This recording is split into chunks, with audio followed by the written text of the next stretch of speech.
М әрпін жазуды үйренейік. Олар бас әріп және кіші әріпке бөлінеді. М әрпінің бас әрпі ілгегі бар үш түзу көлбеу сызықтан тұрады. Үлкен жолдың ортасынан сәл төмен қаламыңды қой.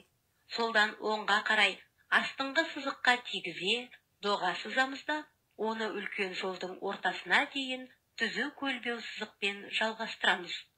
Сол нүктеден төмен сызық, астыңғы сызыққа жете бере оңға қарай, астыңғы сызыққа тигізе ілгек саламыз.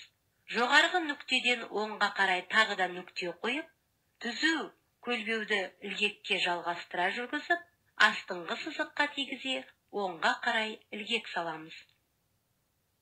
М әрпінің кіші әрпі ілгегі бар үш түзу көлбеу сызықтан тұрады. Жазу жолының төменгі сызығына сәл жоғары қаламыңды қой. Солдан оңға қарай астыңғы сызыққа тигізе ілгек жасап, жоғарғы көлбеу тартамыз. Оны жоғары сызығына тигізген соң, төмен қарай көлбеу сызып, оны астыңғы сызыққа тигізе доға сызып, тағы да жоғары сызыққа дейін көтереміз де, тағы да төмен түсіп, төменгі сызыққа тигізген соң оңға ілгек жасаймыз. Енді дәптеріңді ашып, менімен бірге М әрпін жазуды үйрен.